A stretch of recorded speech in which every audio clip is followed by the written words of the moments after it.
Ready for a deep dive today? We're going to be back in time to explore a fascinating part of ancient history, one that often gets overshadowed, by that Silk Road everyone always talks about. We're going to talk about the maritime trade route that connected the Roman Empire and ancient India.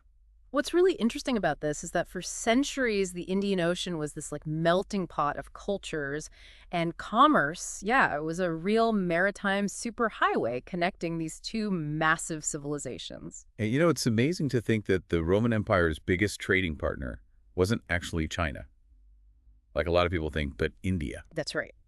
And this trade relationship really took off in the first century BC when Rome conquered Egypt, which gave them direct access to the Red Sea and opened up this like incredible sea route to India. So imagine this, hundreds of ships, some even carrying elephants, sailing across the Indian Ocean, loaded with exotic goods. It's Yeah. hard to even imagine the scale of this whole operation, especially when you consider they relied entirely on monsoon winds for their journeys. Yeah, it's mind-boggling. And the Periplus of the Erythraean Sea, which is essentially like an ancient mariner's guide to the Indian Ocean, gives us a glimpse into how complex this network was. Okay, so let's unpack this Periplus. I have to admit, it sounds a bit like a dry textbook. What makes it so fascinating? Well, imagine it as like the Lonely Planet for Roman merchants. That It's is, yeah. full of these detailed descriptions of ports, trading practices, even cultural quirks, that they might encounter. For example, it mentions one port that had a thing for singing boys. Not exactly a charming detail, but it does paint a picture of the times. Wow, now that's a cultural difference. So what were they trading on these voyages? I'm guessing we're not talking about, everyday groceries. No, no, we're talking luxury goods, the kind of stuff that really captivated the Roman world. From Yeah. India, you had silks, spices, gemstones, ivory, even wild animals for the Colosseum. Can you imagine an Indian elephant just parading through the streets of Rome? That must have been quite a sight. But all this luxury must have come at a pretty steep price. Of course. The Romans, they mostly paid for these goods with gold. In fact, Pliny the Elder actually complained about the drain of Roman wealth to India. Seems like the Romans had a bit of a luxury fever. I can't say I blame them. Those Indian goods sound pretty irresistible. But it must have been more than just a materialistic exchange, right? Weren't there also ideas and religions traveling along these routes? Absolutely. Think about all those merchants, sailors, travelers going back and forth between these two completely different worlds, sharing stories, beliefs, and customs. It was cultural exchange on a grand scale. And we actually have evidence of this exchange from both sides. On the Roman side, archaeologists in Berenike, which was a major Roman port on the Red Sea, they found evidence of Indian merchants, religious artifacts, and even a stunning mosaic that depicts the riches of India. And on the Indian side, there are inscriptions in ancient Buddhist caves. They reveal the presence of Yavanas, that's a term for Greeks, which suggests a level of cultural exchange that went beyond just buying and selling. There's even speculation about the potential influence of Buddhism on Roman thought, which is really interesting. That is fascinating. So we have this vibrant trade network going strong for centuries. But like everything, eventually it began to decline. What were some of the things that caused this once strong connection to start to fall apart? Well, this is where the story takes a turn. Let's start with the nomadic invasions. For example, the Blemmies. They were a nomadic tribe, always clashing with the Romans. They eventually took over Berenike, that crucial Roman port. This disrupted trade and destabilized the whole region. It just goes to show that even in a world connected by trade, local conflicts could have massive ripple effects. It's a reminder that things haven't changed that much. Local conflicts still have a huge impact on global trade today. But wasn't there also a devastating pandemic that hit the Roman Empire around this time? You're right. The Justinianic plague in the 6th century, it caused widespread death and economic hardship in the Roman Empire. It's really difficult to imagine the scale of disruption, but it undoubtedly had a major impact on trade networks, including the one with India. And then you had the Persians trying to get in on the action, right? Exactly. The Persians saw how much wealth was generated by this Roman-Indian trade, and they wanted a piece of it. So they tried to control it themselves by imposing a blockade, trying to cut out the Romans entirely. A classic case of empires battling it out for those lucrative trade routes. So you've got these political upheavals, a pandemic, and then a shift in focus. Yeah. You mentioned that India starts looking eastward around this time. Exactly. While the Roman trade was declining, new opportunities were popping up in the East. India began expanding its influence into Southeast Asia, venturing further into the Indian Ocean and beyond. It's a real turning point. Sounds like we're about to embark on a whole new adventure. But before we do, let's dig into some specifics of the Roman-Indian trade. You mentioned this document, the Muziris Papyrus. What exactly is that, and what can it tell us? Now, this is where things get really interesting. The Muziris Papyrus, found in Egypt, is basically a shipping invoice. It details a single shipment on a vessel called the Hermopolis. So it's like we're getting a peek into the cargo hold of an ancient ship. What kind of treasures did it contain? Okay, so picture this. A container packed with ivory, silks, cotton, and aromatic plants like nard and malabath. All incredibly valuable stuff in the Roman world. I can almost smell those exotic aromas. And this papyrus actually lists the value of all these goods, right? It does. And let me tell you, they were pricey. This single shipment was valuable enough to buy one of the biggest estates in Egypt, maybe even get you a seat in the Roman Senate. It really gives you a sense of the wealth generated by this trade. So just one successful shipment could set you up for life. Yeah. That's wild. But the papyrus also reveals something else, the tax take. Didn't some scholars suggest the customs duties collected at Roman ports like Berenike could have been a third of the entire Roman imperial budget? Yeah, it's a mind-blowing figure, though it's important to note that there's some debate among academics about the exact numbers. Piecing together this history is like solving a complex puzzle. But that's part of what makes it fun, right? What? Unraveling these mysteries. Exactly. Especially when you have sources as intriguing as these. So far, we've mostly looked at it from the Roman perspective.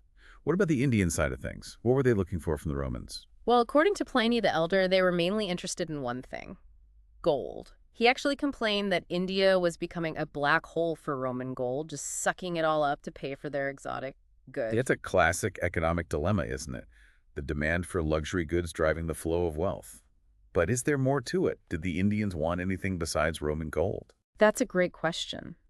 We should consider those Yavana inscriptions we mentioned earlier, the ones found in the Buddhist caves. They suggest that some of these traders weren't just merchants, they were also patrons, contributing to the construction and upkeep of these caves. You mean the inscriptions suggesting there were Greeks at these sacred sites? Exactly. It could indicate that some Roman traders were drawn to the philosophy of Buddhism, which is really fascinating. It suggests a deeper cultural exchange, more than just the buying and selling of goods. It's incredible to think these Roman traders might have been influenced by a religion so different from their own. It really shows the power of cultural exchange, how ideas can go beyond borders and beliefs. And speaking of belief systems, there's some pretty interesting evidence from Berenike. It hints at the presence of Indian religions in the Roman world. You're talking about that incredible Buddha head, right? The one that's got sun rays coming out of it, like a Roman sun god. Precisely. That's a perfect example of syncretism, the blending of different religious traditions. And at the same site, archaeologists also found a triad of Hindu gods, with inscriptions in both Greek and Sanskrit. It's like these ancient cultures were having a conversation, taking bits of each other's beliefs and blending them with their own. And this exchange wasn't limited to religious ideas.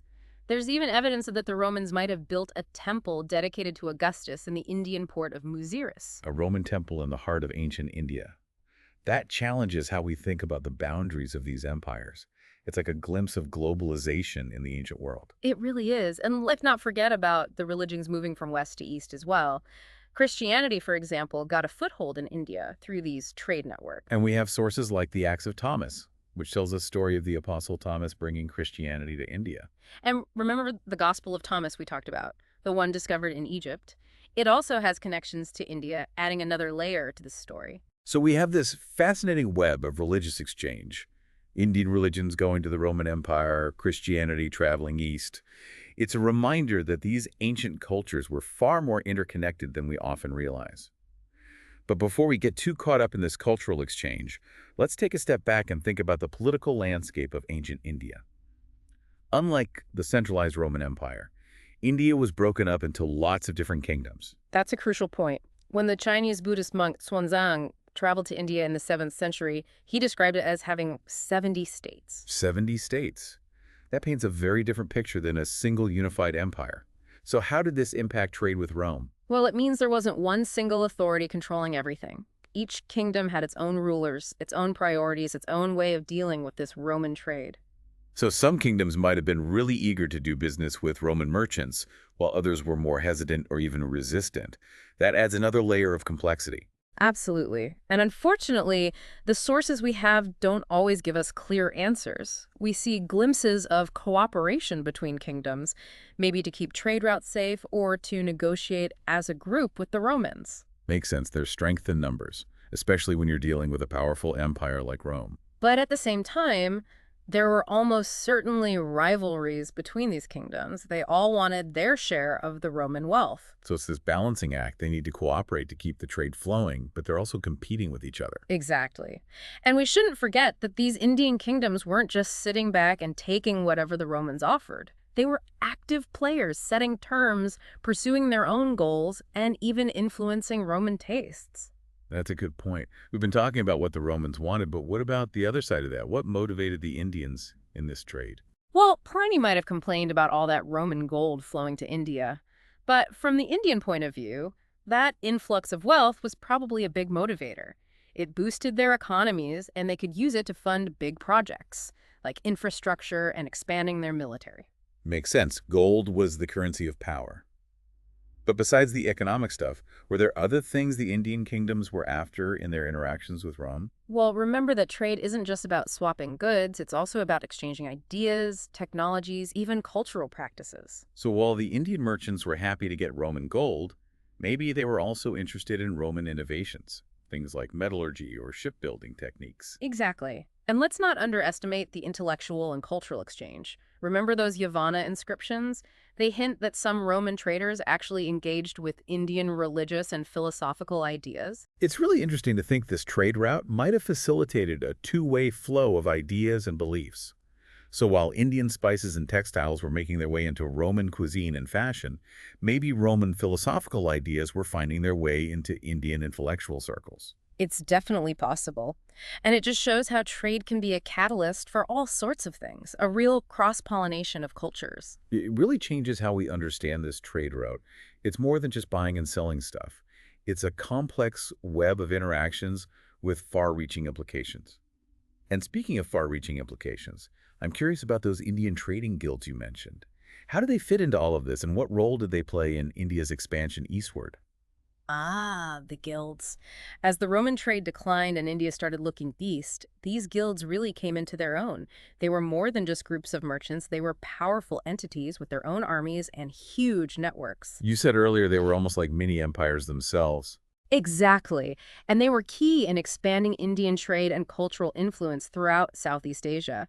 Think of them as the engine driving this eastward movement. So it wasn't just individual merchants looking for new markets.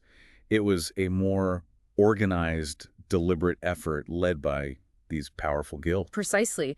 They had the resources, the people, the drive to venture further into the Indian Ocean and set up trading posts in new territories.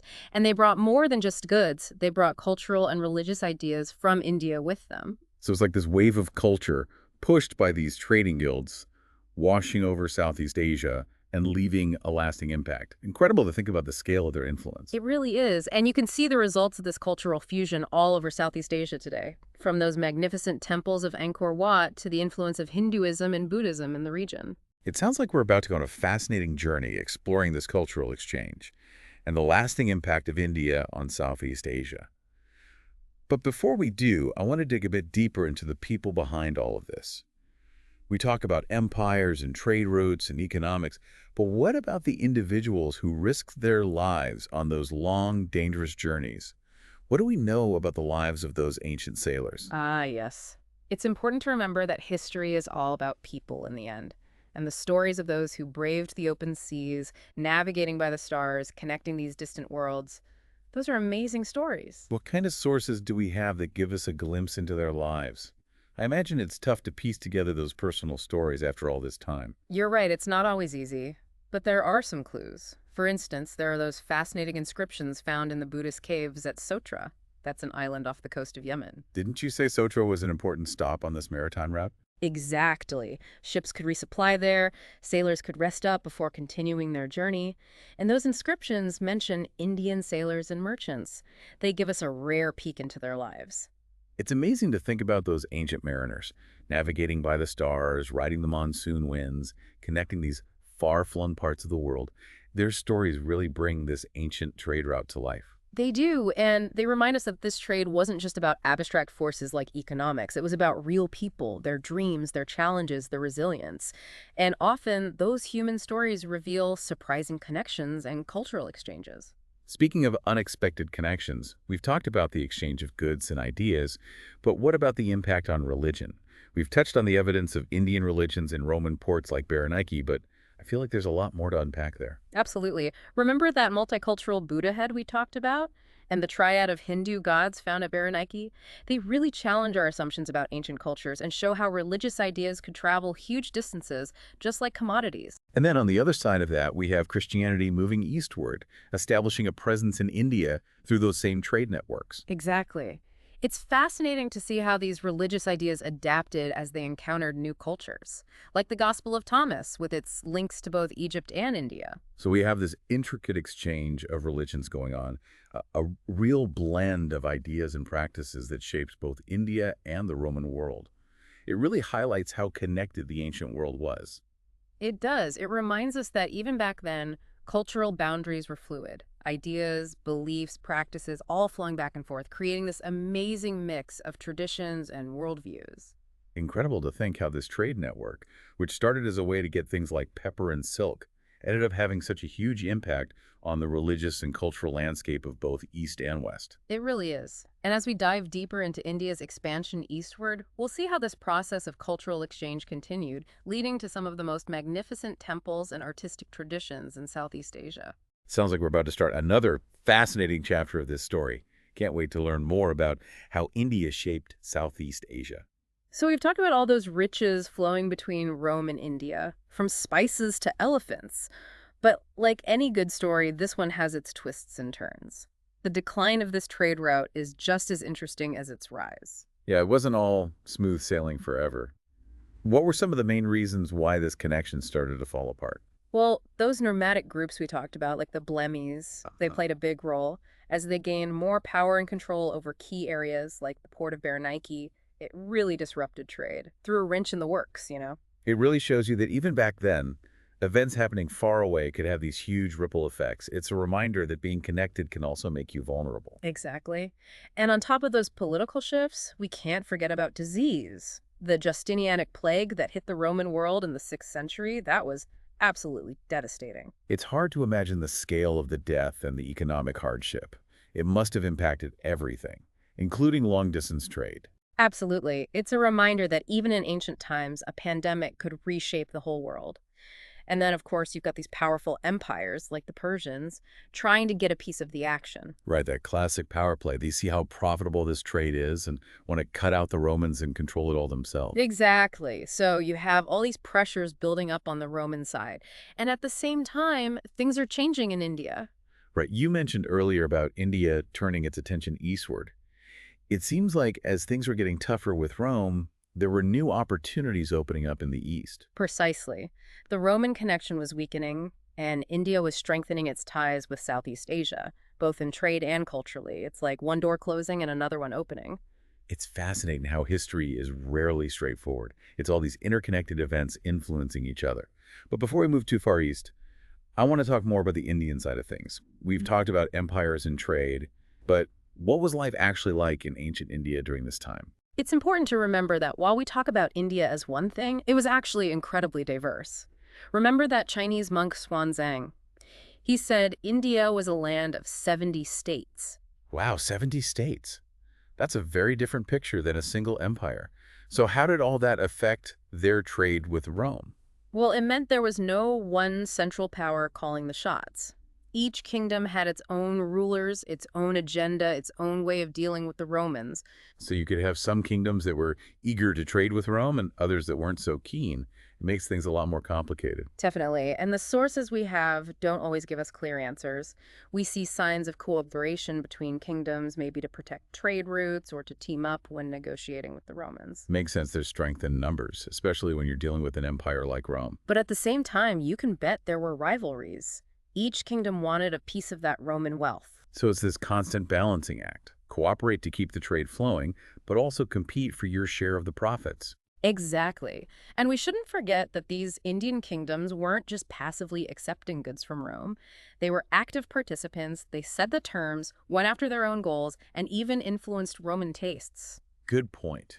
We've been focusing on what the Romans wanted, but what about the Indians? What were their motivations? Well, Pliny might have grumbled about all that Roman gold going to India, but for the Indians, that was a huge incentive. It fueled their economies, helped them fund big projects, like building infrastructure and expanding your military. Makes sense. Gold equals power, even back then. But besides the economics, were there other things the Indian kingdoms wanted from their interactions with Rome? Well, trade isn't just about swapping goods. It's also about sharing ideas, technology, even cultural practices. So while the Indian merchants were happy to take Roman gold, they might have been interested in Roman innovations too, like maybe advances in metallurgy or shipbuilding. Exactly. And let's not forget the exchange of ideas and knowledge.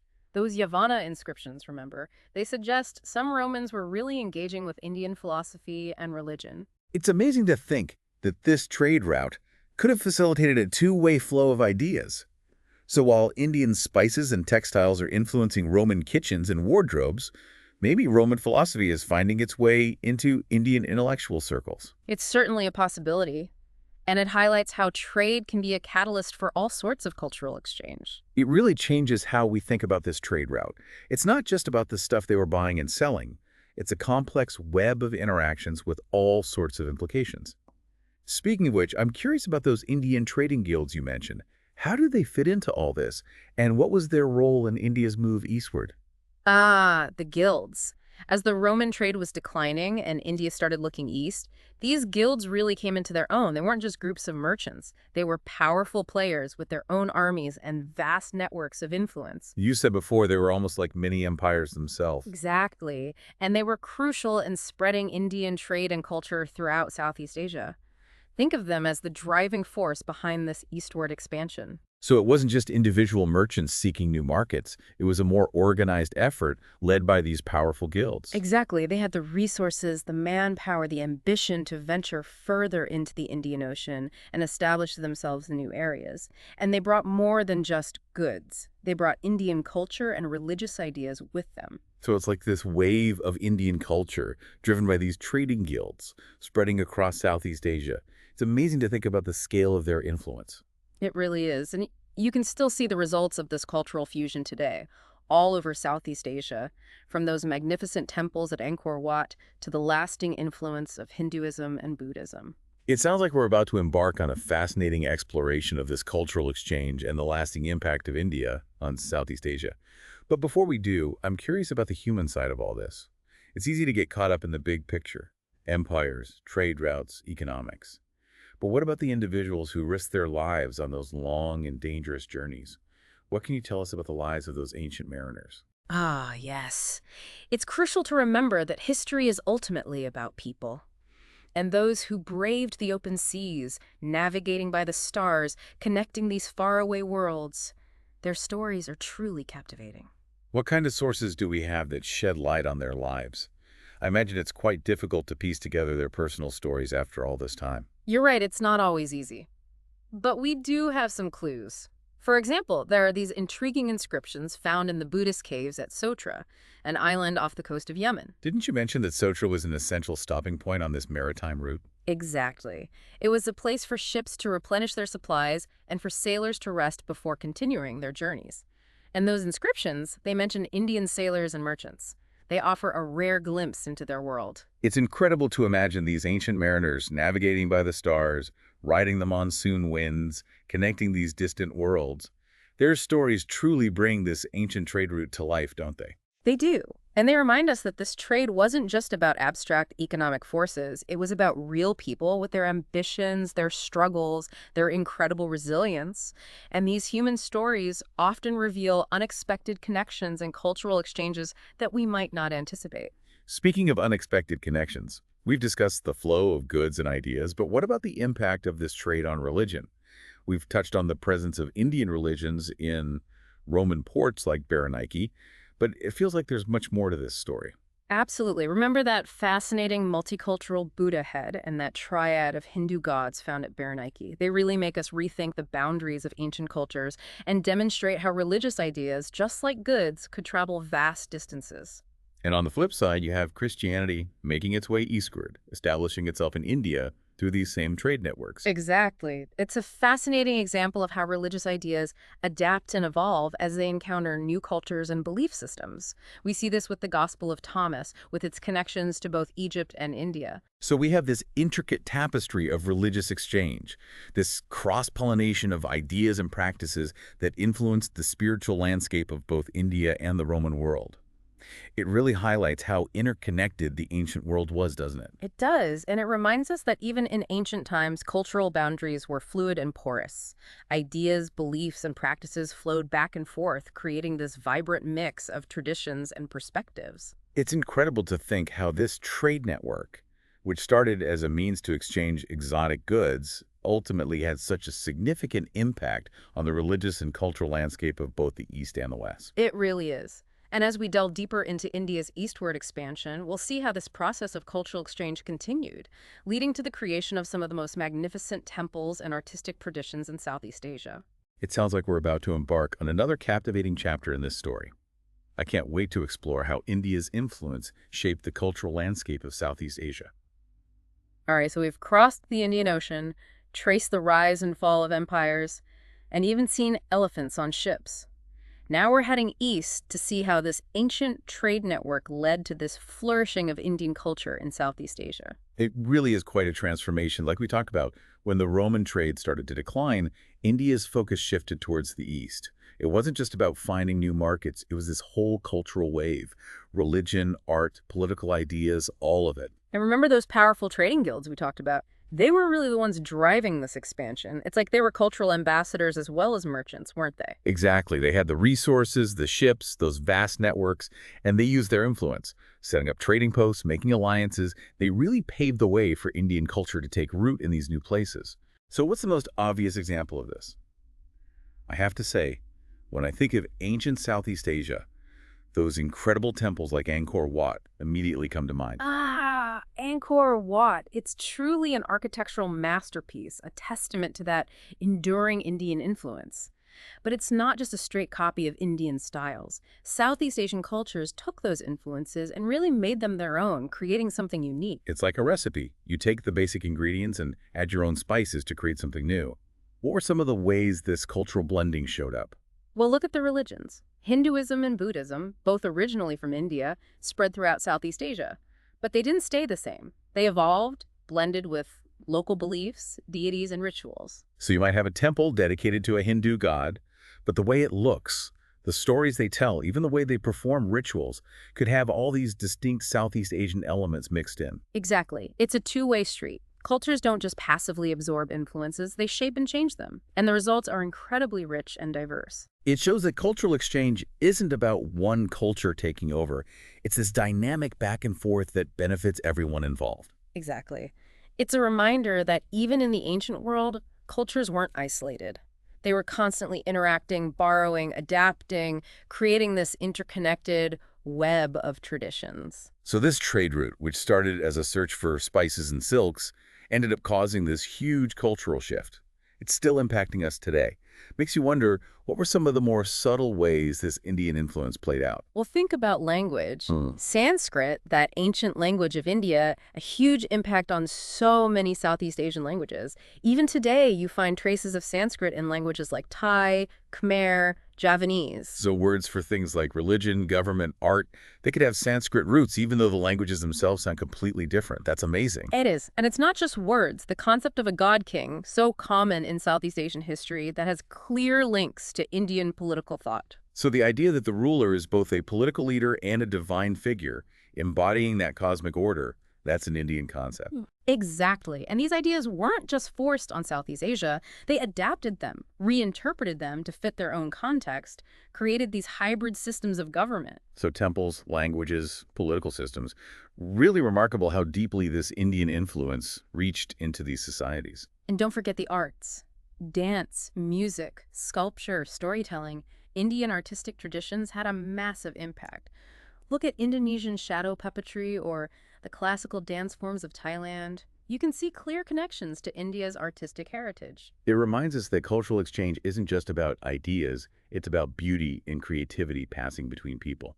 Makes me want to go experience some of these Southeast Asian art forms for myself. I highly recommend it. It's a great way to connect with this living legacy of cultural exchange. And it reminds us that this isn't just ancient history, it's still shaping our world today. So as we wrap up our deep dive into this fascinating chapter of history, what are some of the key things you want listeners to take away from all of this? I think the biggest takeaway is the power of globalization, even in ancient times. These trade networks weren't just about exchanging goods, they were pathways for ideas, beliefs, ways of life, and the effects, as we've seen, were huge. Like those ancient sailors, they weren't just carrying spices and silk in their ships, they were bringing the seeds of cultural change. And those changes are still felt today. Exactly. And it reminds us that the world has always been connected, even when journeys took months and depended on the wind. This exchange of ideas and cultures is just a fundamental part of being human. This deep dive has really sparked my curiosity to learn even more. What advice would you give to our listeners who are interested in exploring this further? Oh, there's so much out there. Start with those stories of the ancient mariners. They give you a glimpse into a world that's both familiar and completely different. And don't just stick to the typical historical narratives. Look for those unexpected connections, the human stories, the artistic expressions that bring this history alive. It's about seeing history not just as facts, but as a story made up of all these threads of human experience. Exactly. Who knows what other surprising connections and forgotten stories are out there waiting to be discovered? The journey's just beginning.